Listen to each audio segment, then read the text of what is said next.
that wonderful conversation called Take a Stand. We are on the WCEG network. The WCEG network is on WCEG.com. It is the Worldwide Community Empowerment Group, where we speak life into the community, and there's no better life that can be spoken than the people you're going to hear from today. Feel free to like us on Facebook, follow us on Twitter. We also have an Instagram account at WCEG_talk_radio and at WCEG network. For a little disclaimer, the topics and questions that will be presented today by the hosts and our guests are not WCEG network opinions. We would like to thank all of you who are tuning in for your support. And today we have a very eclectic group of people.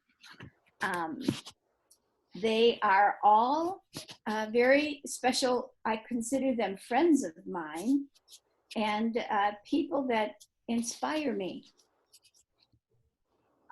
We have Becky Rafter. Becky, raise your hand.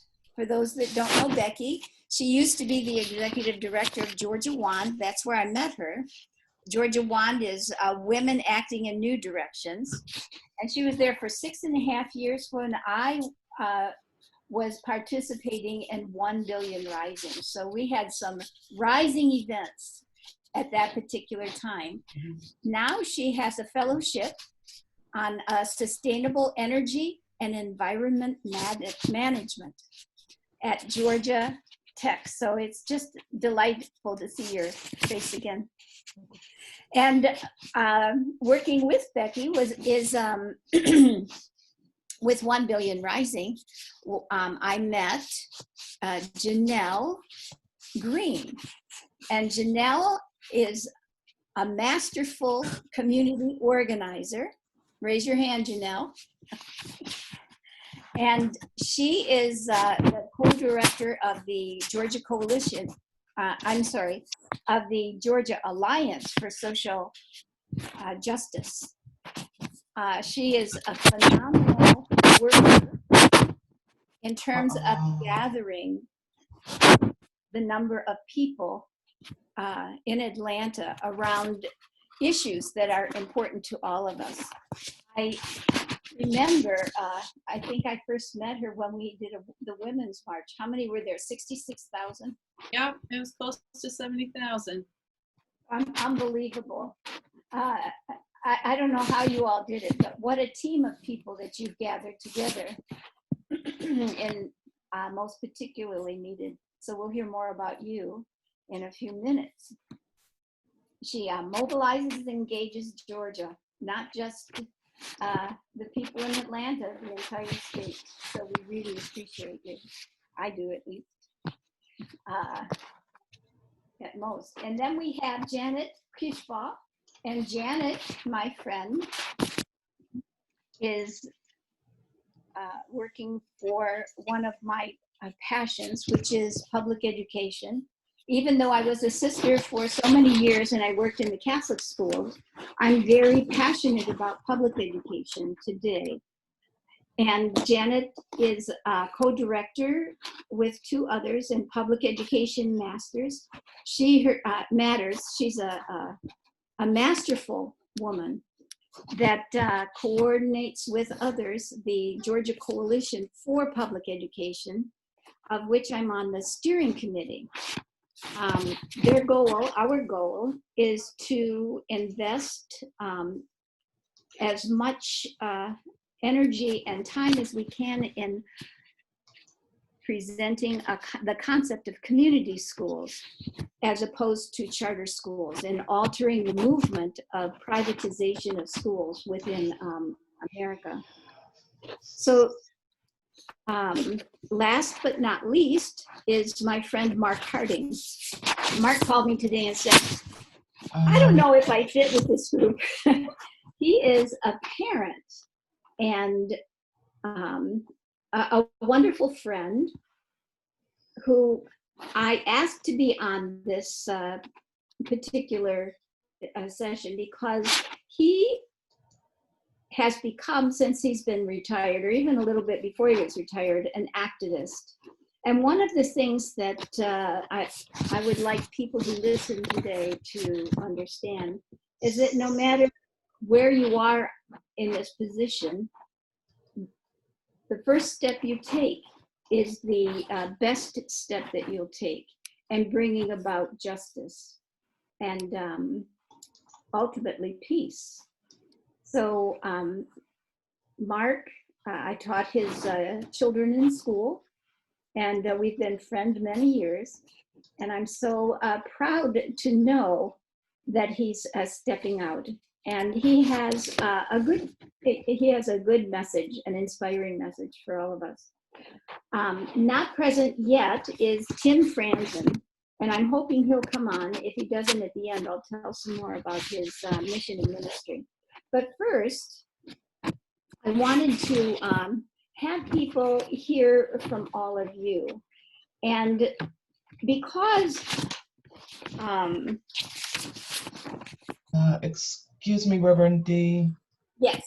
Your papers, your noise in the background, and you're moving side to side. I need you to be stationary for us, so that we can pick up your audio. Thank you. I'm sorry. No, that's fine. Thank you. So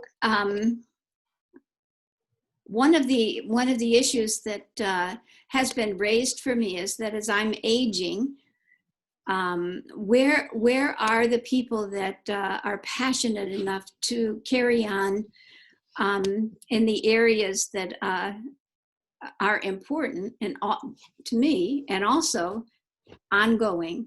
So I would like to ask, first of all, Janelle, to talk a little bit about where'd you get your passion?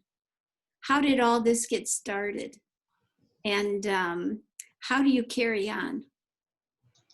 I'm so glad you asked me that question, because when you started talking about elders, I don't know if you know this, but my work as Executive Director of Georgia Alliance for Social Justice is volunteer work, and my paid work is actually as Executive Director of Cathedral Towers, which is HUD subsidized housing for the elderly. Oh! So I spend my days immersed in work with folks who are a good bit older than myself from other generations.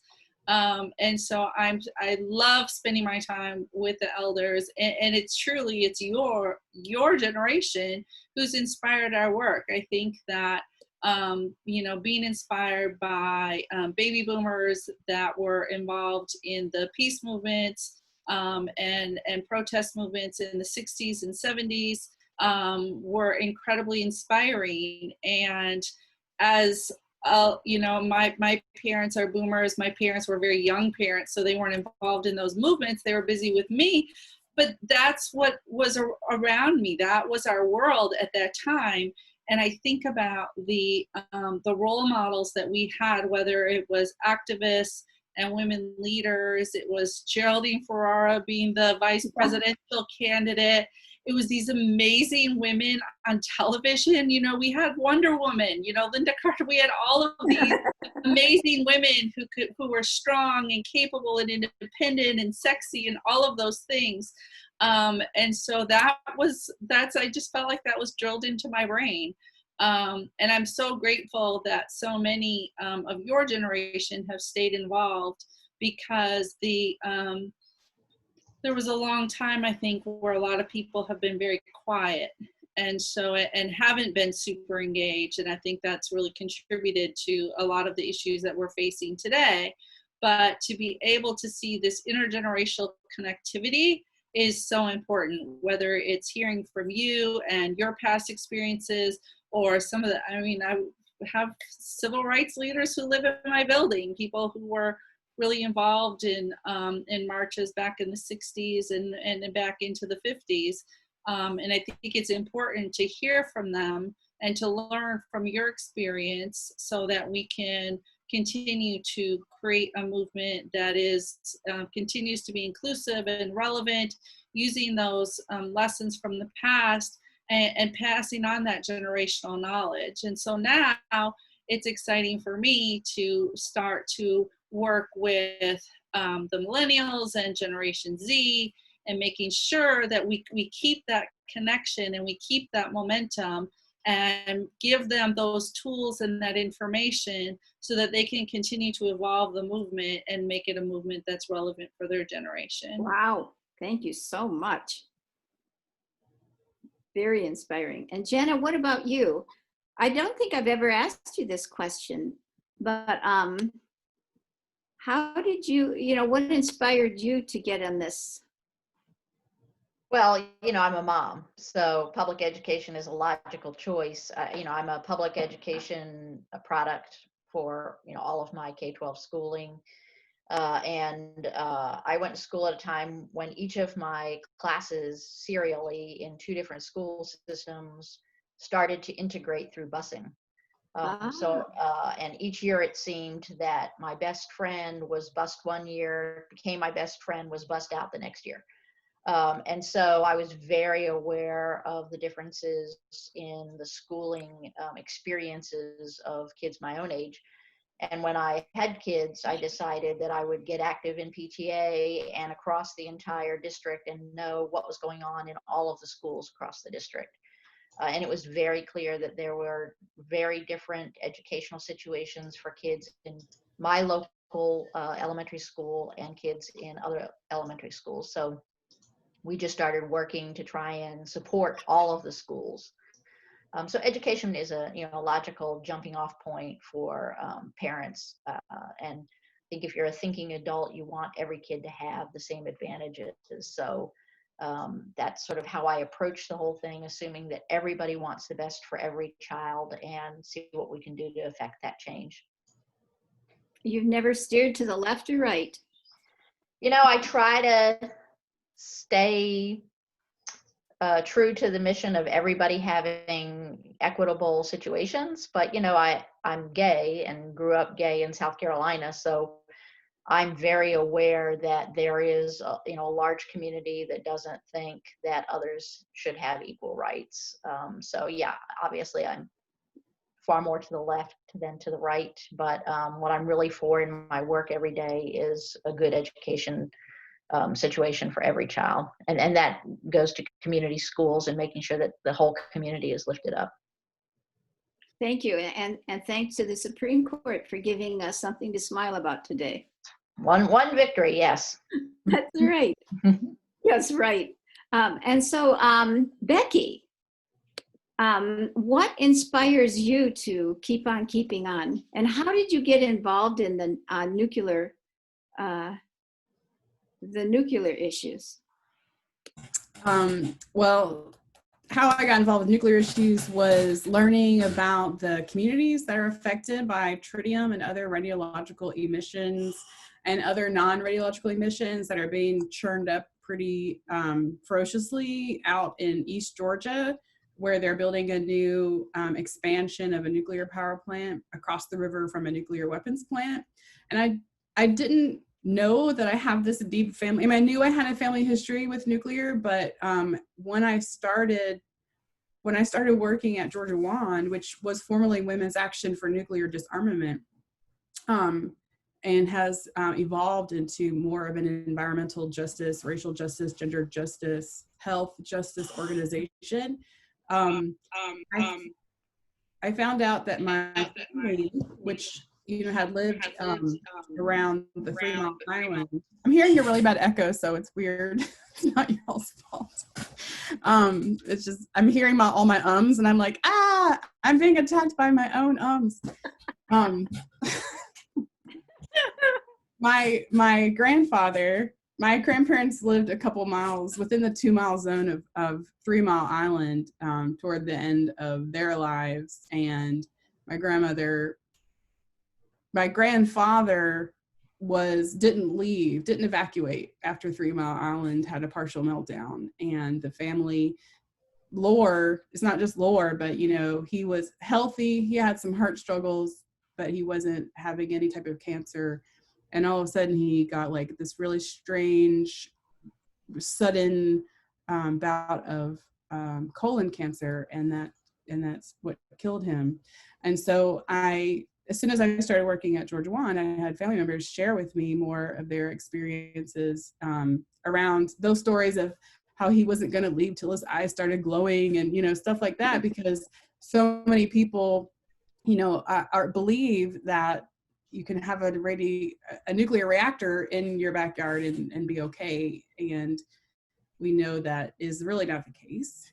So that's why at WAND, I started focusing on nuclear harm reduction, because, you know, I try to have like, not like an us versus them mentality. Like, okay, so here are these nuclear structures, here are people, here are health issues, here are environmental issues. Like, how do we make this better? Like, how do we identify the harm, the worst causes of the harm, and try to mediate it in some way? And how do community members get more involved to speak their truths, you know, and learn that it is in fact, you know, can be harmful, or, you know, has a possibility of being harmful. And, you know, the research is still really unknown on that.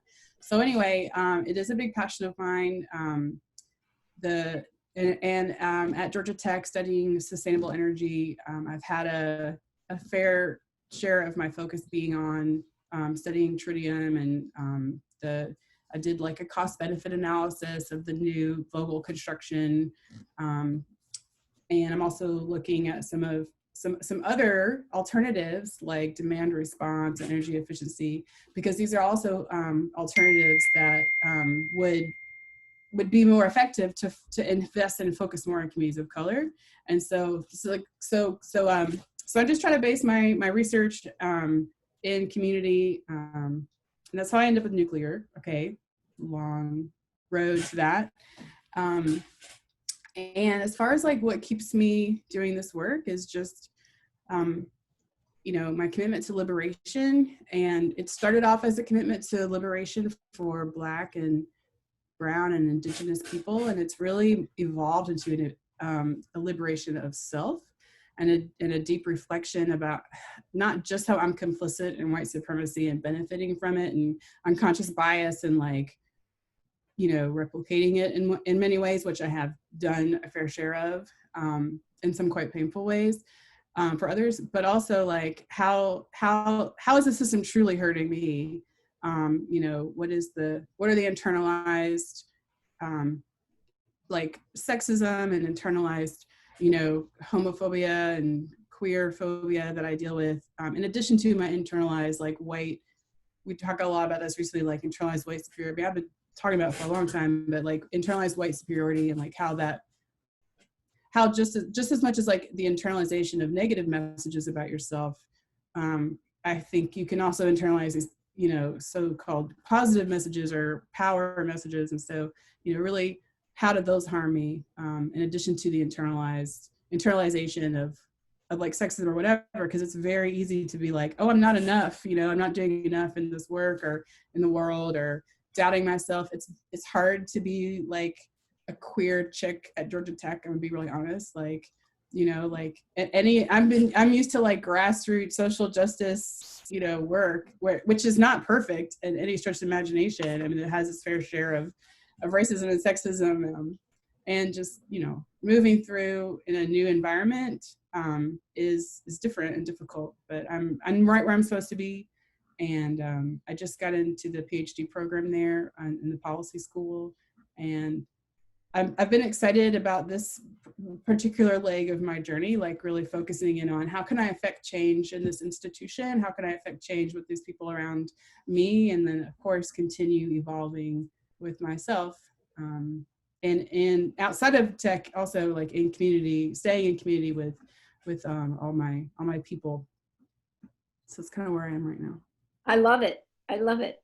And just to let all of you know, you are all old enough to be my children. And if I ever had kids, I would want you to be a part of that family. So I include all of you and embrace you for stepping out and making sure that you do what you have the power to do, and how wonderful we are to live in this age where we have that as an option. And Mark is like my big brother. And Mark, if you would kindly tell everybody what inspires you in your refirement, since I don't say retirement, refirement, what inspires you to do this activism that you've got in yours? He doesn't tell everybody the number of initiatives you've been in. And just to let everyone know, the reason I asked Mark on is I knew that once all of you shared what you were doing, you're kind of a part of an elite group in that you started someplace and you stuck with it. You moved up in terms of knowledge, activism, influence. And then there's all of us who just get started. And it's a little intimidating.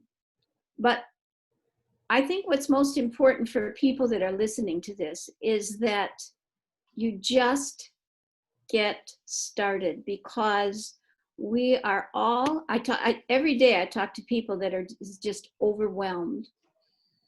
They don't even know what their passion is. They just feel sad.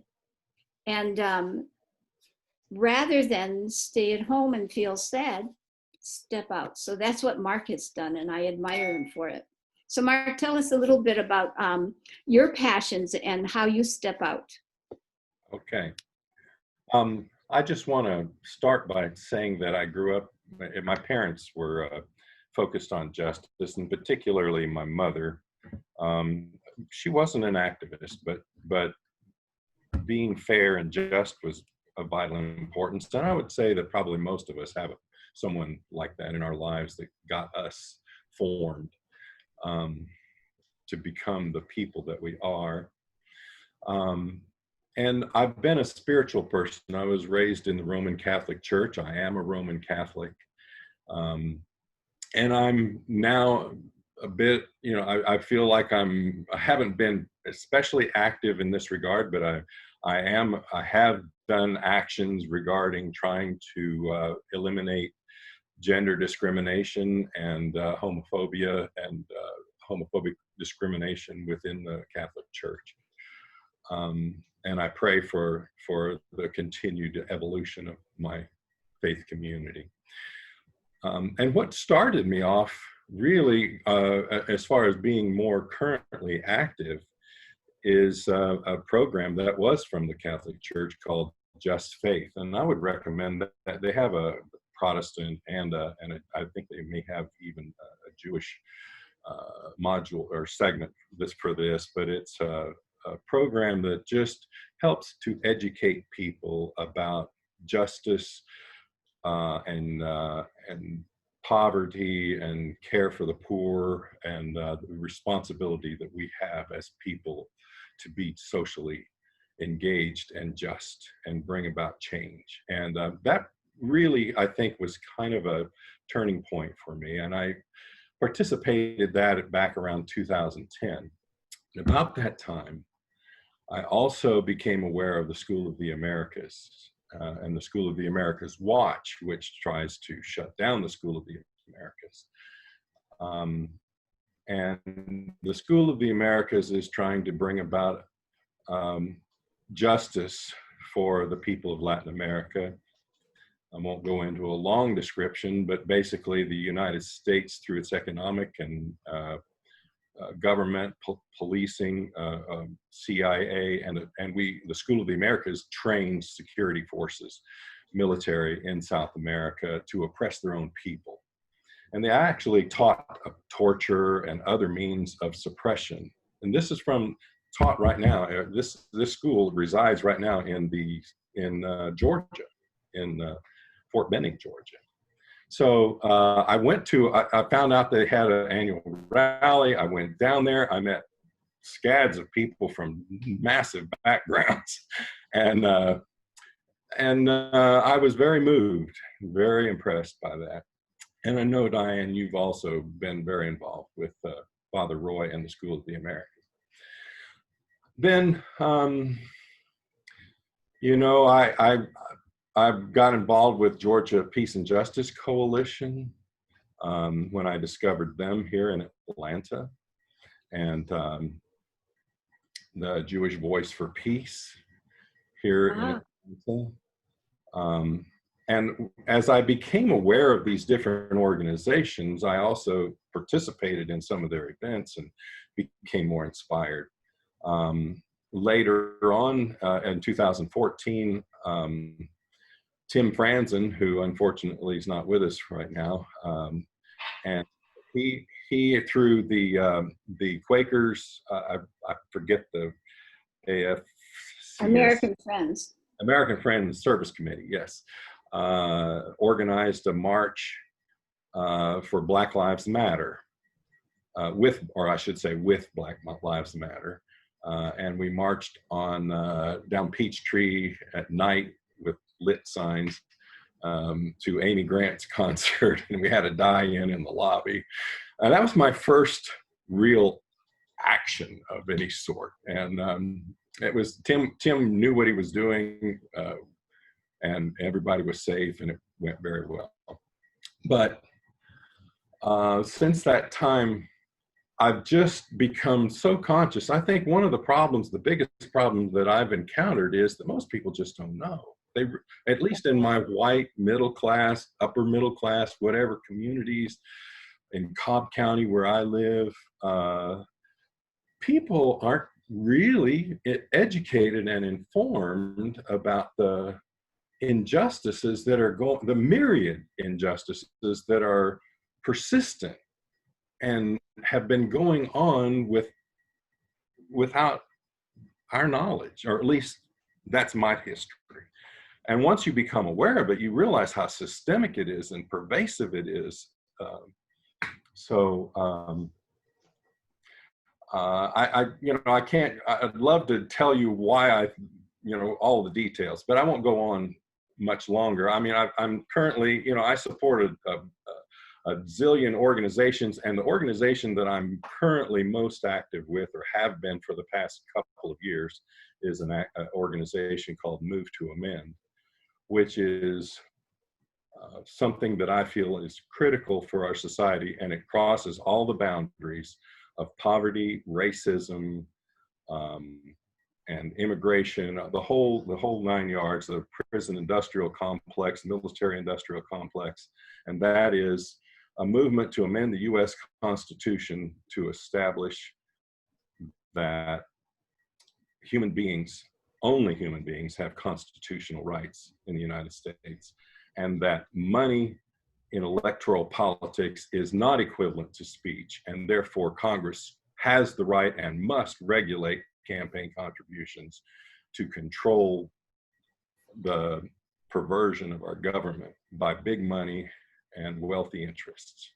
And the name of the movement is Move to Amend, and it's a national organization, and I'm a part of the core team here in Atlanta. So with that, I'll conclude. Thanks. Passion. I believe we could all say that when we first got started, we didn't expect this to be an ending, where we would end. And in all likelihood, we're not finished yet. So I thank you all for your wonderful sharings. The second thing that I think is important for listeners to understand is that in the midst of everything that in the midst of all of our passions, there are roadblocks and setbacks. And if each of you could give just one little piece of information about yourself, and I can start now. When I wanted to quit, when did you want to quit, but you redirected your energies?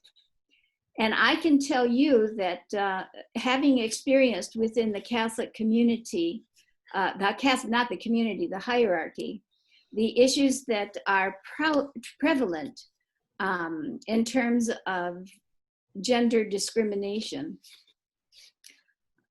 there were many times that my sisters and I wanted to quit, but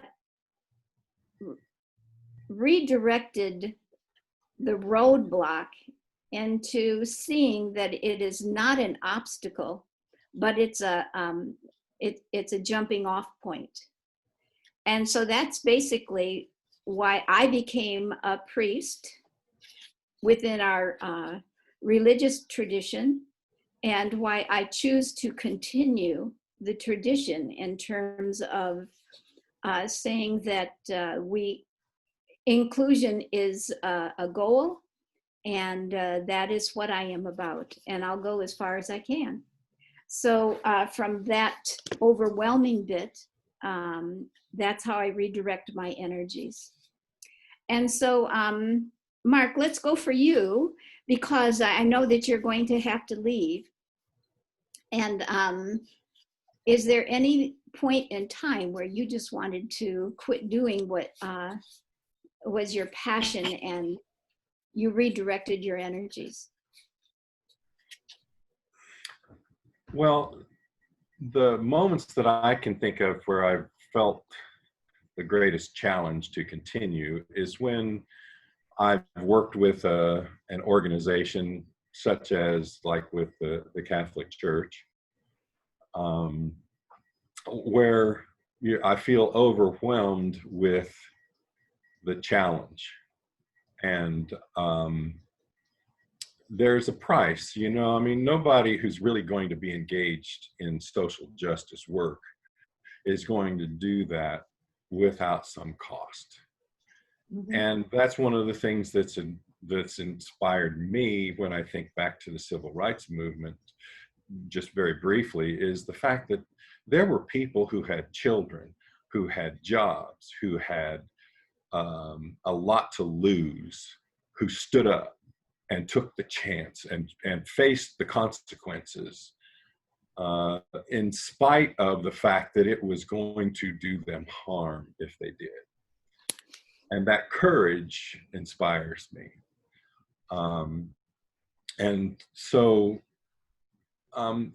without getting into specifics, I've been a part of organizations where on the surface, I was very supportive of the movement, but when I got to know the organization a little bit deeper, I saw the flaws and the cracks and maybe some of the limitations of their organization. And at the same time, I've felt strongly about continuing the work, because the organization is vital, it's important, it's leadership. But also the work is ultimately the goal. It's what am I trying to accomplish? What is my purpose? And how can, you know, and this seems to be the best vehicle or the best organization, even though it's got issues. And so you have to work within the organization to address those issues. But at the same time, you can't just throw your arms up and say I'm done and walk out. I mean, unless there's just, you know, it's just fatally flawed and there's totally no reason to continue. But anyway, that's kind of nebulous, but that's my response. Thank you. Thanks so much, Mark. And what about you, Janet? With all the school stuff, I'm sure you've met many roadblocks. You know, with the school stuff, for sure. I mean, you know, each session brings about some major loss and some major, you know, money flowing out to private schools that could make you just want to give up. But you know, we managed to beat the state takeover of schools amendment back in 2016, and that sort of energized everybody to come back and try and stay together and work as a coalition. And I think when I see groups working together to achieve small victories, even on bills, you know, it's very energizing.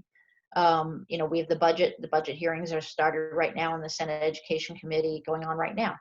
And it's clear that the work we've been doing behind the scenes, sending letters, talking about increasing your revenue shortfall rather than addressing everything through budget cuts, is having an impact. And DOE is coming in and asking for money to be directed to the right places. So all of that is energizing. But I think, you know, for me, it's just been a lifetime experience, knowing that you're going to have some setbacks and they feel like the end of the world. But if you keep reaching out to everyone and keep a coalition of a diverse group of people moving, you can get things accomplished. And It started when I worked as an intern in New York. I was in law school and worked for Lambda Legal Defense and Education Fund. And we lost the Bowers versus Hardwick case that allowed Georgia's sodomy laws to continue in the Supreme Court. We lost. And it sort of felt like the end of the world. We're never going to have equal rights. And I certainly left there thinking, never in my lifetime will gay people be able to marry. But as we've continued through that fight and slowly started to achieve some, recognition by the society as well as the courts that we are all equal, it inspired me to want my children to have a better world. And certainly one of the things I've been most active in is making sure that my kids, all their friends, and sort of youth generally get very active in at least starting with the inequities they see in schools, and then reaching out to address the inequities they see elsewhere, because we, the boomer generation, have not left our children a better world. And if we don't get them active and join them, we're not going to be in a position to allow them to make a better world. Because I think at this point, we can come in after the fact, but we've messed things up pretty bad. And so I'm determined that that's not going to be our legacy. And that's sort of what keeps me going every day, to help them make sure that they're getting the world they want and are working for justice wherever possible. Cool. So just keep moving. Yeah. Keep moving and building a bigger coalition. Yeah. And now, what about you? You've had some setbacks, I'm sure. I've had a lot. The last couple of years have been tough. I would say. My husband's got chronic complicated health issues, and he's been declining over the last couple of years, and so that becomes my priority. And when you sometimes, listening to what Mark was saying about, the flaws within organizations and things like that, sometimes that can feel a bit overwhelming, and and so trying to really keep my mind focused on what is important. People are flawed, systems are flawed, neither one will ever be perfect, and we're too often getting into this cycle of demanding perfection from both people and organizations, and quick to throw them away if they've made a mistake or a misstep, and not enough opportunities for forgiveness and growth. And I think that sometimes that can feel really overwhelming.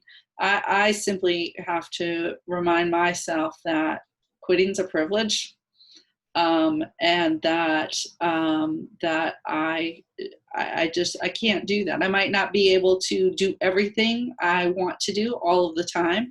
I may not be able to function at the level, and that's okay. I think that staying involved in some way, shape, or form, I think is really important. And I think that that's where a lot of people fall off, is when, when life happens, when, you're sick, a family member's sick, or you lose a job, or whatever the case may be, life becomes so overwhelming. And then volunteer work, especially when your activism and things are volunteer oriented, it tends to take a backseat. And yes, you got to manage your life, but there's always ways, to stay involved and find just a couple of minutes here. I was having a fun conversation with one of our directors who's a millennial and African-American, and, talking about that and helping people to find their lane and find out what role they can play at that particular moment in their life. And that pretty much everyone has even a few minutes to do something. When we read our social media and we see how many episodes of Real Housewives you've seen this week, maybe you have a little bit more time that you could sacrifice just to, even if it's just making a phone call, sending some emails, whatever. And so helping to remind myself and remind people around me that we can find little ways to stay engaged and stay involved, And that when you continue to do that, it adds meaning to your life. And that when you're going through those difficult times, being able to find ways to still make those connections is healthy and it is good. And it helps to keep me sustained and helps keep me going. Wonderful. Wonderful. And Becky, you are so busy and you still find time to give workshops. I see you just gave a workshop on white privilege. Yeah, internalized whiteness. Internalized Yes. white superiority, yeah. I think I saw, what was that? Can people ask you to give it in other places? Yeah, we're actually, just this morning, we're working on we had another question that we wanted to get to, so we're having a second one coming up, I think sometime in July. So I can keep you posted about that. And yeah, of course, I mean, there's definitely a whole bevy of people who I'm sure would be, myself included, who are, wanting to help, whatever is helpful. Sometimes it's hard for us as white, well, I was just in myself as white person, it has been to like name the hard truths. And I feel like that's kind of the space I'm in right now, is like, how do I just share this stuff, even if it's ugly, or painful, so that, other people can learn from that. Anyone can take a step and, be on their journey to being, a responsible white person, or, acting as a co-conspirator or accomplice or ally or whatever. And as far as your question about barriers and giving up, for me, like what Janelle said, like giving up is always a choice. Like I have the choice of like stopping doing this work and like folding into mainstream whiteness. Like I have that choice, and because I have that choice, I will always keep working, because not everybody has that choice. And so yeah, that's me. Love it. That's just wonderful. And have you ever wanted to quit? Honestly, like I did quit when I was, I don't know, 15, 20 years ago, running NARAL pro-choice Georgia.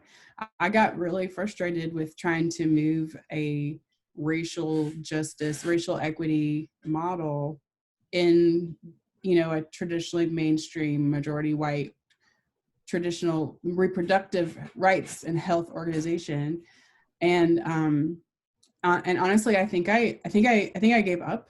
I just was getting so many no's. I mean, so many great people involved, and like, at that time, the national leadership wasn't interested in making serious moves, and so I ended up leaving and going more deeply into movement work. Unfortunately, that the learnings and skills that I had during, anyway, I'm sorry, I'm like being the worst, like Just keep on. person talking today. I'm so sorry. I think all of the tools and skills I learned working, following the leadership of movement leaders of people of color, especially women of color, I was able to, when I came to WAND, I was able to have more skills that didn't work out for me when I was working with NARAL, as far as, how do you approach a leadership transition? How do you work with an organization that's has this deep and long historic foundation, and really transform it into having an impact around racial equity, gender equity, justice, and not replicate white supremacy and violence, and how to, and like there's this whole, I think Janelle and Mark maybe even had referenced like the ways that white supremacy can really show up in an organization. Like, of course, people and systems have flaws, and like there are ways to interrupt those patterns in organizational systems and personnel and everything that are replicating white supremacy. So that was another thing that we were trying to work on at Georgia Wand, and so I felt like I was able to do that much more successfully this time around than I was able to do with NARAL. And you know, I still hold a lot of blame for that not working out with NARAL, and you know, I'm so happy for this moment, because no matter where you are working, for myself, you know, I've had my own journey around my own racism and the ways that I contribute to this stuff, and trying to get other white folks to see that is really hard unless they want to. And so I finally feel like I'm ready to meet people where they are. It's, you know, this is evolved, but meet people where they are, to really hear where they are. Be like, yeah, I can probably understand where you are, and just to share how I've moved through that, if people want to figure out how to move through that for themselves. Because yeah, it's been, and I love Janelle like talking about the history, because like it's so important to know and to follow who has been doing this work for hundreds of years even. And so like, you know, making sure that we're all grounded in this moment of, you know, we participate and we're in this longer line of history. So yes, like looking back, and like Janelle said, looking forward, and how are we developing leaders to take our place, and, you know, supporting the folks in the street right now. Yeah, so yeah, I haven't wanted to quit since that time I quit. Well, you know, you raised something that's really important, is quitting isn't necessarily a failure. To me, quitting is catching your breath, which you look back on your story and say, oh, I needed to get additional information. I needed to find a way, because to me, the only energy we have to put on this earth is our own. Mm-hmm. And if you're in a system that's not working, there's no shame in quitting it. But if you don't use the word quit, you can just say, I'm taking a break. Talk to me. I've taken a long, long break. But again, coming back with alternative perspectives, I think is something that all of us have had the experience of doing. And so I don't want to, I just admire all of your journeys. And I wondered if we could close this by saying, you know, if someone were listening to this and they wanted to do one thing, just take one step in a direction toward their passion, or toward unraveling that depression that we feel, that it's just too overwhelming. What would your advice to them be? And I'll start with Mark, because he's got to leave. Well, my advice would be to maybe just pay attention to what's happening in your community.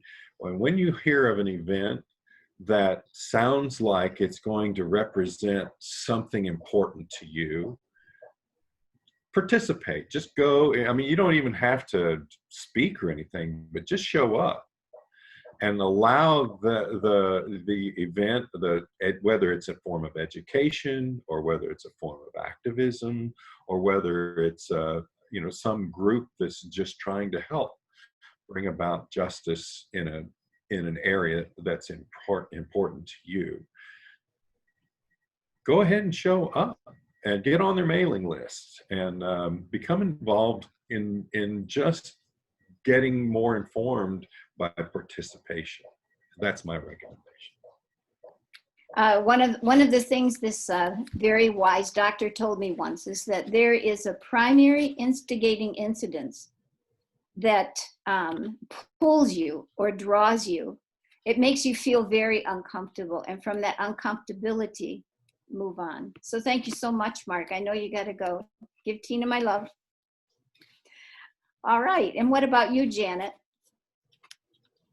I mean, I think Mark hit it on the head. I think we're in a weird situation right now with everyone sort of being isolated and, you know, going through the whole coronavirus situation.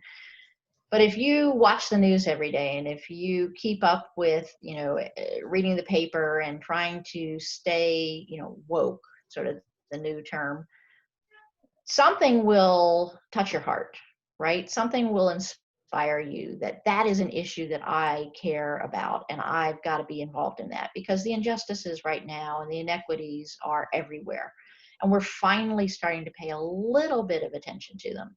But when you see that thing that you feel a tug at your heart, immediately go, as Mark said, and find out who's working on that. How can I get involved? What events are there?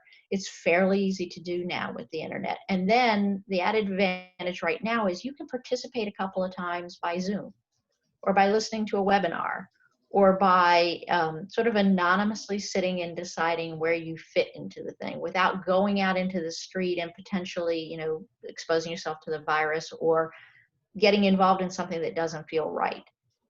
But when you do that, and when we finally get out of this, carry it on. You know, make sure that you stay active. Do go to the meetings. Do show up. Go out and be heard. And just start by showing up and participating. I hope that we take this time at home to be learning about a lot of issues. I spent a lot of time yesterday talking to my father and arguing to him about why, in fact, the world is different for Black men than it is for white people. And he just, you know, that was over his head. He has always lived as a white male Republican and doesn't see, you know, why there are inequities in the way that the police treat Black men or any minorities. I explained to him that my daughter, as a minority, has a whole plan about what to do if she's pulled over by the police. And it started to dawn on him personally, seeing what his granddaughter is going through personally, that she is constantly aware of what might happen if she's pulled over. And if we all don't start thinking that way and start having empathy for other situations, we're never going to get it moving. So take this time during COVID and start getting woke, at least on your computer, and then carry it over to getting woke out in the streets. Thank you so much. Brilliant, as you'd say. Janelle, what advice do you have for listeners? I would expand upon what you said about discomfort and get comfortable with being uncomfortable. I think that our greatest periods of growth and development as individuals and as a society are through those periods of discomfort. And so stop running away from discomfort and look into that and connect with that and learn from that, so that you can then find your way to work into that and as a person and as a community start to help move things forward. And I would add to that too, when you make others feel uncomfortable, which has become a recurring motif in a lot of places that I visit, don't back off and allow people to see who you are without rejecting them. You know, these are opinions, but it shouldn't affect the love that you share between each other. Thank you. And what about Becky? What advice do you have for someone to get started? Come to your workshop. I was just gonna say, like walk through your fear. Like, just if you mess up, that is a blessing, because that means you are walking through your fear, and just keep doing it. I've messed up so many times. I've messed up, and I'm gonna keep messing up. And fortunately, there are people in my life. There are people of color in my life who love me and forgive me when I mess up. And not always. I don't ever take, you know, any of my relationships for granted. But I don't try and censor myself around people that I know we care about each other. And I also I'm in deep support with people around what movement we want to see for any issue, but especially around our racial and gender and class identities. I do that with Jen and Rowan and people who were on that call, the internalized whiteness call.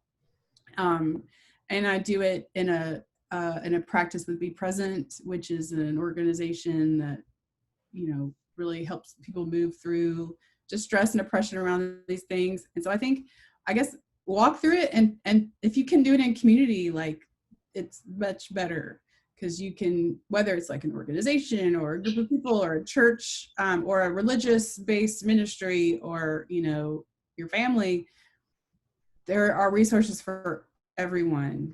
And you can Google resources for racial equity with my kids or whatever. There's so many resources, and there's so many people who want to do it together. Just walk through your fear and love yourself through it, and then love the other person. Don't be judging people for how well you think they are being in the world, is their racism or their whiteness or their white allyship. Not, just love yourself and love the next person. Don't be afraid. Well done. I appreciate what all of you have said, and I thank you all for being on this this wonderful opportunity. Thank you.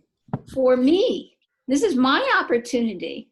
You all inspire me to such a degree. When I wake up in the morning, I think, oh, these are the people. Because one of the difficulties that I had when I moved into this direction was a loss of community. And like you said, Becky, walking out in fear, but knowing you can no longer stay in that space where you were. So you walk in a different direction, but nobody's coming with you. You have to do it by yourself. That hurts. It hurts very terribly. And I remember I have what they call waking dreams, and I know a lot of people have the same thing. It's almost like an inner vision that helps propel you when you're in a place that you cannot move. You cannot move from. So this vision was, I was walking down the road. I knew there were all kinds of spirits or people or whatever that was walking with me, but I couldn't find them. And it's taken me years to find you all, so thank you so much. I hope all of you carry on with vigor. And you know that we all have each other's backs, but we never leave those that supposedly we left behind. They're also walking with us. They just haven't found all of us yet. So keep your voices loud and clear. And Penny, thank you so much for the opportunity to allow WCEG to have this wonderful conversation called White People Take a Stand, not white people, comma, take a stand, because all of you have climbed down a ladder. We're not moving up. We're moving down and walking with people, finding them where they are. And so I thank you all. God bless you all. And we'll tune in the next time. Thank you. Thank you, Diane. Thank you, Janet, Janelle, Penny, and Mark. Okay. Bye now. Bye.